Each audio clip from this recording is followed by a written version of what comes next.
The impact shook Eli Donovan from his sleep, rattling the windows of his remote cabin nestled in the Montana wilderness. 15 months of self-imposed exile hadn't dulled his combat instincts. He was on his feet, rifle in hand, before his conscious mind fully registered the sound. From his porch, he spotted the smoking trail cutting across the night sky, ending in a faint orange glow beyond the tree line. Whatever had crashed wasn't military, wrong trajectory, no warning sirens. Curiosity warred with his desire to remain uninvolved. That's why he'd chosen this place, after all, to escape the responsibilities and moral compromises that had defined his 8 years in special operations. "Not your problem," he muttered, but his feet were already carrying him toward the crash site. The smell hit him first, ozone and something alien, like cinnamon mixed with copper.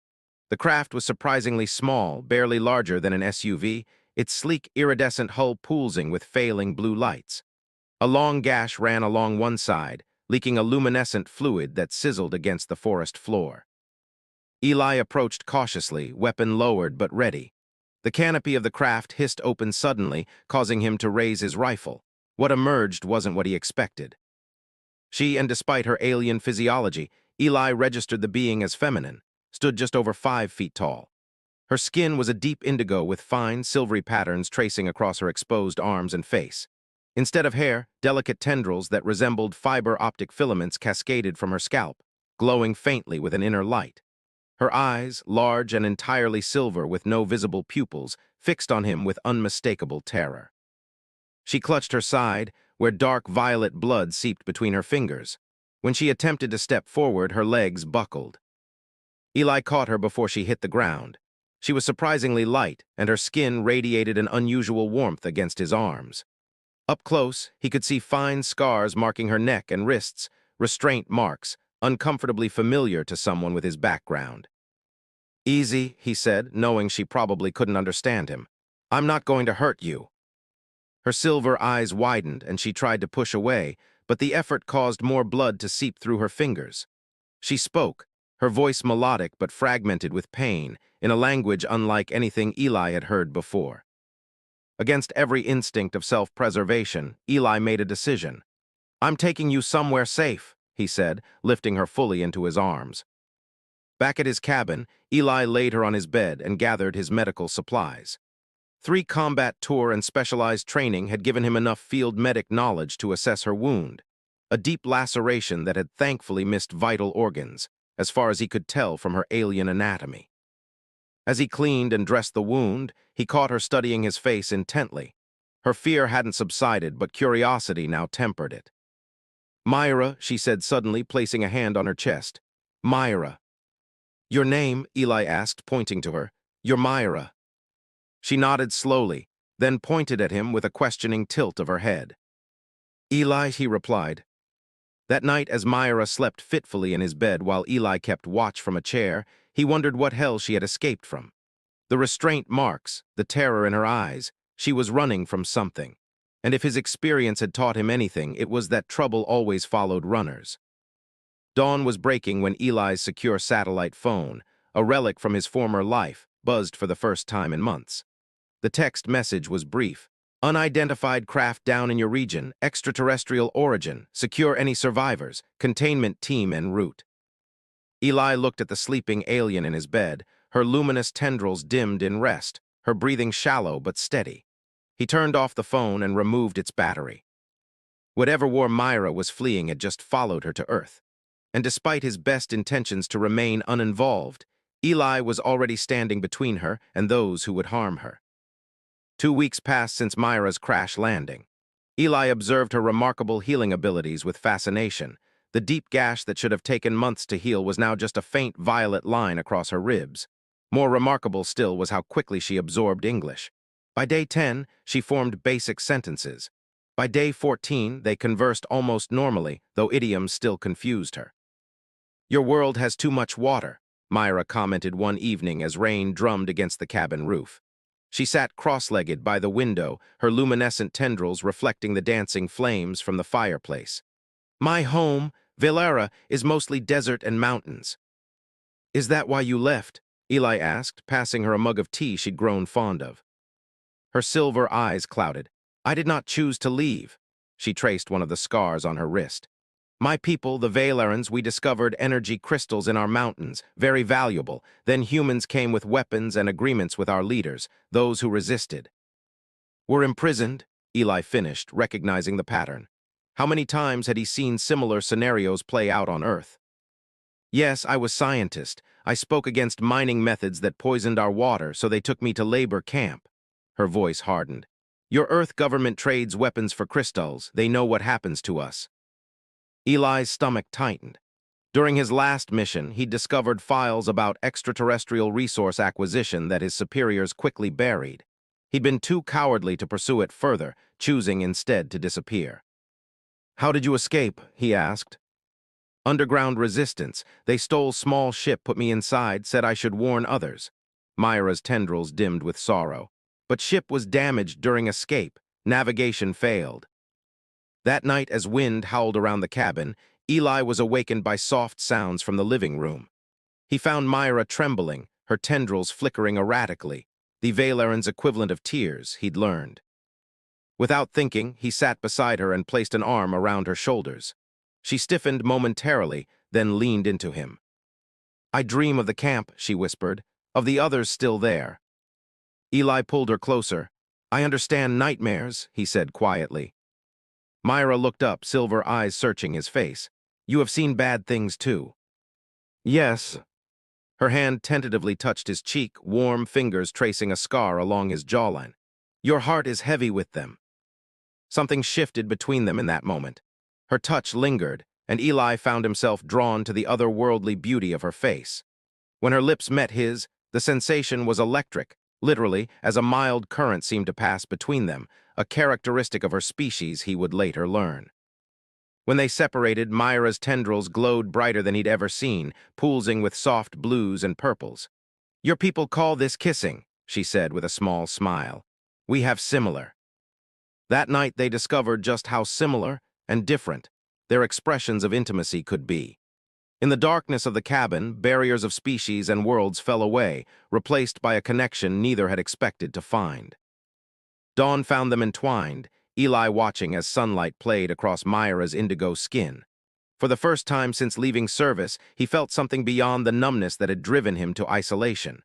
Whether it was purpose or simply connection, he wasn't sure, but it was something worth protecting. The drone's distinctive hum reached Eli's trained ears before it came into view. Pulling Myra inside from the garden where she'd been cataloging Earth plants, he silently pointed upward. They watched through a narrow window as the sleek black machine made methodical passes over the forest surrounding the cabin. They're looking for your ship, Eli whispered. Probably tracked the trajectory. Myra's tendrils flattened against her head, a sign of fear he'd come to recognize. If they find it. They'll find us, he finished. We need to move it or destroy it. That night, under cover of darkness, they returned to the crash site. Eli was impressed by how easily Myra navigated the forest, her eyes apparently capable of seeing spectrums invisible to humans. At the ship, she pressed her palms against the hull, interfacing with the craft in a way Eli couldn't comprehend. The core is degrading, she explained. The crystal energy matrix is unstable. Can you rig it to destroy itself? Eli asked, cleanly without a massive explosion. Myra nodded, her tendrils glowing blue with concentration as her fingers moved across hidden panels. It will implode, leaving little evidence. But, she hesitated, it contains the only star charts I have. Without it, I cannot find my way home. Eli watched her face carefully. Would you return if you could? Her silver eyes met his. Once that was all I wanted, now, her hand found his in the darkness. Now I am torn. The ship was set to self-destruct in 48 hours, time enough for them to prepare. Back at the cabin, their newfound intimacy had deepened, both physical and emotional barriers continuing to dissolve between them. Eli found himself mapping the constellation-like patterns on her skin, while Myra discovered the human pleasure of having her sensitive tendrils stroked. In my culture, she explained as they lay together, her body illuminating the darkness with a soft glow, joining as we have is rare between different species. It would be seen as revolutionary. Eli laughed softly. On Earth, too, though humans have a long history of falling for those they shouldn't. Their peaceful moment was shattered by the sound of vehicles approaching. Eli moved with military precision, gathering the emergency packs he'd prepared, while Myra quickly dressed. Through binoculars, Eli observed 3 black SUVs winding up the forest road. "Government plates, special division," his heart raced. "They're here for you." Myra's face hardened with resolve. "Then they find nothing," she grasped his hand. "But I will not leave you behind, Eli, not after what we've shared." In that moment, looking at her determined expression, Eli made his choice. He'd run from responsibility once before, disappearing when he discovered his government's dark dealings. He wouldn't run again, not from this, not from her. "Together, then," he said, checking his weapon. "I know these mountains better than they do." As headlights appeared around the bend, Eli felt something he hadn't experienced since before his disillusionment: clarity of purpose. Myra wasn't just a refugee he'd saved on a whim. She had become his reason to stand against the very forces he once served. The mountain cave system had served as Eli's emergency retreat long before Myra crashed into his life. Carved by ancient waters and forgotten by modern maps, it provided them shelter as government forces combed the forests. "They've called in thermal drones," Eli observed through his tactical scope, watching the search pattern from their elevated position. "Standard containment protocol." Myra's tendrils rippled with concern. "Your body temperature will register." "Yours won't," he noted. Valerans ran cooler than humans, nearly matching ambient temperature, a useful adaptation. "But we can't hide forever, we need allies." Using a secure satellite phone, not his compromised official one, but an untraceable backup, Eli contacted the only person he still trusted from his past, Commander Alexis Torres, who had resigned in protest after discovering the same extraterrestrial exploitation program that had disillusioned Eli. 3 days later, they rendezvoused at an abandoned ranger station. Torres arrived with 2 others, Jackson, a communications specialist, and Rivera, a former pilot. All had left service after witnessing government misconduct. "You always did have a talent for finding trouble, Donovan," Torres remarked, studying Myra with undisguised fascination. "But an alien refugee? That's a new level even for you." After Myra shared her story, complete with specific details about Earth's involvement in Valeran oppression, Tor's team agreed to help. What began as a simple escape plan evolved into something larger, exposing the corrupt program and saving other detained Valerans. "There's a facility," Rivera explained, spreading classified schematics across the table. "Black site in Nevada desert. They're holding at least 20 aliens there, studying them, preparing them for transport back to mining operations." That night, as rain concealed their movements, Eli and Myra found momentary peace in a secluded corner of the ranger station. Their intimacy had evolved, past the initial discovery into something deeper, more knowing. Her tendrils wrapped around his arms as they moved together, the bioluminescence pulsing in rhythm with their joined breaths. "If this fails," Myra whispered afterward, her head resting on his chest, "they will separate us, send me back to the camps." Eli traced the silvery patterns along her back. "I won't let that happen." "You cannot promise this." "I can promise to try." He tilted her face to his. "Before you crashed into my life, I was hiding from what I knew was wrong. I won't hide anymore." The next morning brought news that changed everything. The government was accelerating deportation plans. All captured Valerans would be transported to their home world within 72 hours, directly to the labor camps they had fled. "Why the rush?" Jackson wondered aloud. Tor's expression darkened. "Resource demands have increased. The mining operations need workers." Eli felt Myra's hand tighten in his. What had started as a personal mission to protect one refugee now expanded to something far greater. The small resistance had 3 days to prevent a mass deportation and expose a corrupt system that spanned worlds. The Nevada facility rose from the desert like a mirage, a sprawling compound of reflective surfaces and security checkpoints. From their observation point 2 miles away, Eli studied the patrol patterns while Torres finalized their infiltration plan. "The transport ships arrive at 600, Torres explained. "Our window is narrow, get in, free the Valerans, secure evidence of government complicity, then broadcast it globally." Myra had spent hours teaching Rivera enough of her language to communicate with the other captives. Now, as final preparations were made, she sat apart from the group, her tendrils unusually still. Eli joined her, taking her hand. "Second thoughts?" "No," she said firmly, "but I am afraid, not of failure, but of success." Her silver eyes met his. "If we succeed, my people will be free, but what happens to us, to this?" She gestured between them. Instead of answering with words, Eli kissed her, feeling the now familiar electric current that passed between them, a physical manifestation of their unlikely connection. "Whatever happens," he said finally, "we face it together." The infiltration began at midnight. Using Tor's security credentials and Jackson's electronic countermeasures, they penetrated the facility's outer perimeter. Eli and Myra moved as one, his tactical training complemented by her natural stealth. They found the Valerans in a subterranean level, 23 aliens in transparent containment cells. Myra's tendrils flared bright with emotion as she recognized faces from her home world. Among them was her brother, Tavik, whom she had believed dead. As Rivera began communicating the escape plan to the captives, Jackson accessed the facility's main computer. "Downloading everything," he confirmed. "Shipping manifests, agreements with Valeran officials, mineral transfer records." The alarm, when it came, was almost inevitable. Security forces converged on their position, and what began as a covert operation transformed into open conflict. Torres and Rivera held the main corridor while Eli, Myra, and Jackson continued the evacuation. In the chaos, Eli and Myra became separated from the others. They found themselves cornered in the communications center, exactly where they needed to be. "Can you broadcast from here?" Eli asked, barricading the door as footsteps approached. Myra's fingers flew across the control panel. "Yes, global reach." Her tendrils glowed intense blue with concentration. "But we need distraction. They will stop transmission." Eli made a split-second decision. "I'll give you that distraction. Once you start broadcasting, don't stop, no matter what." Before she could protest, he kissed her one last time, then moved toward the second exit. "Show them everything, Myra. Make Earth see what's been done in their name." What followed was chaos.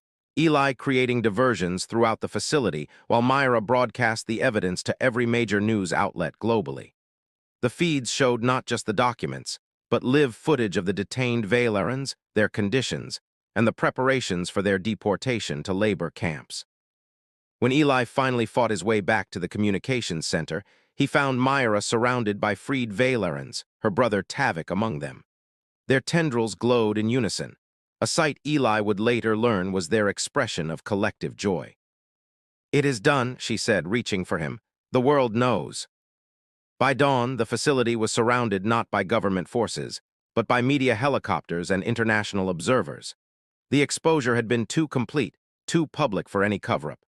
Tor's team had succeeded beyond their expectations, forcing an immediate halt to the deportations and triggering investigations at the highest levels. 1 month later, on a hillside overlooking the now-abandoned cabin where their story began, Eli and Myra watched as the first official delegation of Valerans arrived to negotiate new, legitimate treaties with Earth. "Your people will return home," Eli observed, nodding the bittersweet smile on Myra's face. "Many will," she agreed, her tendrils gently entwining with his fingers in the way he'd grown to love. "But home is not always a place." As the sun set over Montana's forests, Eli realized that the crash that had awakened him months ago had done more than bring Myra into his life. It had crashed through the walls he'd built around himself. What began as one man sheltering a refugee had cascaded into system-wide change, proving that compassion could be revolutionary. "What now?" he asked, watching her tendrils shimmer in the fading light. Myra's silver eyes reflected the emerging stars, the same stars that separated her world from his, yet somehow had brought them together. "Now," she said, "we build something new between worlds, between species." Her hand found his, "Together." And in that moment, on a planet not her own, with a being from a different world, Myra was no longer a refugee. She was home.